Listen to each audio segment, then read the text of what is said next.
And welcome back to another episode of Delving with Debug. So, in the episode I'm going to talk about today, I'm going to be talking about the MOT piece of game, which is the mote or the motion or the animation, as we've talked about previously. So, in this case, as you can see, it shows you the animation number, it gives you a frame count. I'm going to go into the slowdown of it here. So this is 5B. As you can see on the second row there, act underline NO0090. That's the animation for Kidomaru's 5B, his jab. And right below flag at the beginning of that row is a 1, 2, 3, 4, 5. And I'm actually going to turn on the hitboxes here. There. And this is the specific frame that you are on. So in this case, with Kidomaru, the hitbox on his jab appears on frame 15. You heard the whiff sound effect, which also comes out anytime that a hitbox appears. There are ways to make that sound effect not come out, but for the most part that happens. And you notice, because of how I've adjusted it, it's got the two hitboxes there. Now they're in place. That's essentially one hitbox, because the hitboxes always go into two separate locations. So in this case, you can see the two arrows there, which are adjusting from the original bubbles. You have the one at the bottom, which is on his bottom of his three arms, and the line on it attaches up to about his elbow. That's the same hitbox. Then the other one is right around the elbow of his middle arm up to his fist. That's the second hitbox. There's where they stand. So you have the two hitboxes, because at that point they're not moving from a particular frame, so you're not seeing where it was and where it is. Active for 2 frames, now it's gone. With most strings, and I'll show this here, I've pressed B at this point, and then while holding B I press Z, which means it's going to input another B as soon as it can. Most strings in this game, some have delays, but most strings, as you can see, there's 16, hitbox disappears on 17, now it transfers. 1 Charlie 0, which is his second jab. Going through this, blah, blah, blah, blah, blah, blah, blah, blah, and it appears on frame 19, and 20, and 21, and 22, and now it's gone. And that is because the string is set up where one frame after the hitbox disappears, it will transition on a B press to the second jab. And what that is useful to know, and there are some strings where it's delayed. So, like for example, I did forward BB, and you see here I pressed A, so he's taking his time for it to come out. Then of course you also have the B press, which I have done right here. There, it started much faster. So let's get the exact frames on that. So in this case, the B press is frame 30, so 29 frames of forward BB, and then on frame 30 he starts the transition. He puts his leg down, he teleports, he comes in, and he kicks Naruto in the face. Then the A version, which I'm doing right now, we're going to see frame 33, 4, 5, 6, 7, 8, frame essentially 39, so it's a little bit later. That is a difference in the string, and as you can see, it was done that way so you don't have to specifically time any of the follow-ups. It just does it for you when you input that direction. Yeah, hit all of them. Back 8 doesn't matter because it's a counter, but that's the specified setup there. So like things like this one right here, as you can see, at one point in time, this was fairly instantaneous, and this actually missed. It would go under the opponent.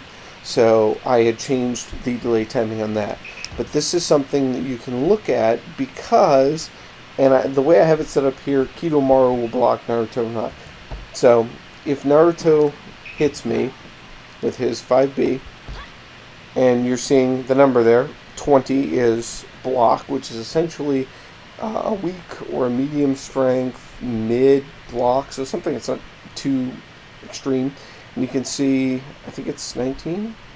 No, 20, okay, because his has a little more, but 20 frames. So at that point, I can know that if Naruto's jab is 20 frames, and I've done BB, you can see here 20, 21, 22, now it's hitting. And you heard the whiff, which means Naruto's hitbox came out. The only piece of it that would miss, and I'm going to turn in his hitboxes so you can see, is actually because of where he's standing, a stance, things of that nature. So, there. The hitboxes appeared. On a larger character like Jiraiya or Kisame, that would hit on that frame. But in this case, it now hits him on frame 3. And why that's interesting is because sidesteps start up on the first frame. They have 3 frames of intangibility, so that allows you to do that. However, a back B, which I'm going to start on the first possible frame, the guard doesn't start till the second frame. So in this case, do this here. Oh, I didn't quite make it in time. I did a back B, and I got hit because guard doesn't activate until the second possible frame. This allows you to go in and see gaps in strings, see hit advantage, safety of attacks, things of that nature. So like Naruto's jabs, for example, I'm going to turn MOT on for Naruto as well. He's the bottom one. In this case, is minus 10, minus 11, essentially. So this is not extremely safe for Naruto because I can then walk up to him and throw him, very simply. But if he does this and waits, and I decide, okay, I'm only going to deal with your 14 frames lag, start walking towards you, then he tries to... Huh. Oh, I nicked it with my finger, sorry. But yeah, in this case, so he's done this, and he's baiting me into, okay, I'm going to approach him and punish. And Naruto decides, he's not doing it, I waited too long. But with certain strings, let's see here. Yeah, that won't work. So at this point, 14, oh man, I can approach. Nope, Naruto waited and did the follow-up on the string. So it gives you an idea what your window is. When we go into flags, at some point you're going to see if they're grabbable or not. This tells me if I can back B, if it's safe to back B, if it's a good idea. Like for example, if I do Hidamaru's back B, and Naruto has waited until I move, I might get there before his attack comes out. So I can do this. Yeah. He waits for me to make a move, and see, he went around my armor there, or my guard frames.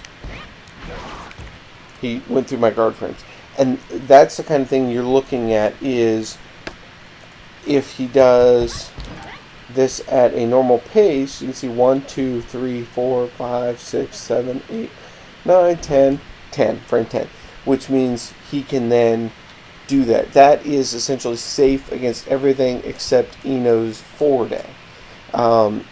Lee's jab is 11 frames. So if Naruto just mashes that out, there is no attack that can punish him. But that's where we get into interesting places like back Bs. How long is the duration of the guard on your back B? I'm going to switch over to flag here. Let me slow this down so you can see. Okay, so up there in AF you see DEF. That means that defense is going to become active. On PF, now on the second frame, you see DFOC or defense OK, which means that it is active frames. So 2, 3, 4, 5, 6, 7, 8, 9, 10, 11, and defense disappeared, but DFOX is still there on 11. You can actually be block broken here, but it will still auto guard, which is interesting. Frame 12, you can now be hit. So it essentially has frames 2 to 11 where Kidomaru will block something. And you notice he also had sit, which makes him immune to highs, most jabs. So it's actually a very strong back B in that kind of way. The only thing is, that right there, if I remember correctly, is a mid. Let's see. Yep, middle punch. So that means that if I was to rely on my back B and Naruto had delayed this at all, I'd get bopped. Because my guard frames would be gone and I wouldn't duck it because it's not a jab, which are mostly highs. So that's the kind of thing that this is extremely useful for. It lets you go in and see your options. In this case, since he is -10, oops, I mistimed that really bad. I'm doing this with a pinky and a keyboard and a controller in my hand. But let's see. You can hear the sidestep coming out, and that means that I'm kind of doing it, but let's see. Next A. Yeah. And I'm getting hit. But let's get this there. First frame sidestep, and I'm out. That's the kind of thing you can look at with this. You can find substitution holes. There are some moves, like for example, Kidomaru's first jab here, it's active for 2 frames. And sidesteps are intangible for 3 frames, frame 1 to 3. So that means I can just do Kido's jab here and sidestep with Naruto, and you notice it should have hit him, but he went right through it. And that allows you to start looking at specific situations. Some moves in this, like Tayuya 8A or Itachi 8A, were both given 3 active hitbox frames. So even if they're trying to hit you back turned, if they do it at a flawless timing, you can still flawlessly sidestep your way out. There is an escape. Obviously, doing it perfectly is nigh impossible, and perfectly subbing out is nigh impossible. Or sidestepping out, but the option is there, and that's the concept, that's the thought process. So using MOT, especially set up like this, allows you to find gaps in block strings, places you can sidestep, places you can safely backbeat. There are some places, like with Naruto's BB, oops, there. So you notice I got bopped on the third one, but there I beat out the second one because I got in there quick enough. There, I got bopped on the third one. But that's going to show me frame data wise, is it safe, is it not? And that means that if Naruto's doing something like this, I can bop him every time. Or I can be looking for things like this as a punish. And I'm actually mashing A here. I don't think it's going to happen. I'm curious. Yeah, I get punched because there's nowhere Naruto can get grabbed. Unless he stops. And the reason why he would stop is because it staggers. So if he does something like this and waits and his opponent tries to move forward, then he can kick him in the face and get a mix-up off of it. That obviously doesn't work on hit because that hit launches, but it's still a built-in little mix-up. You can look for those kinds of situations, and actually, let me turn off gauge. There, it's easier to see them now. But that gives you kind of an idea of the kinds of things that you're looking for. And when you start going into flags, which in this case I'm going to use CHK, because at the top is MOT, then you have attack, and then at the bottom you have flags. The 2 key flags for intangibility are NF, T DMG or T damage, and T down. And T damage is immune to attacks, and T down is immune to throws. So I can do. Are the right inputs here? Okay. Yeah. Okay, I got the right inputs. Now I've got to click the right button on the controller. Right. I didn't get it. Okay. Yep. Okay. Okay. So, as you can see here, Naruto has TDMG for NF, which means he's immune to attack. So this is on frame 1. And actually, he doesn't have T down on NF, but there it is.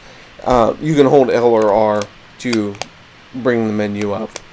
Let's just see it. KF here, you can see you have POW S, which is strong. Middle, which means it hits in the mid.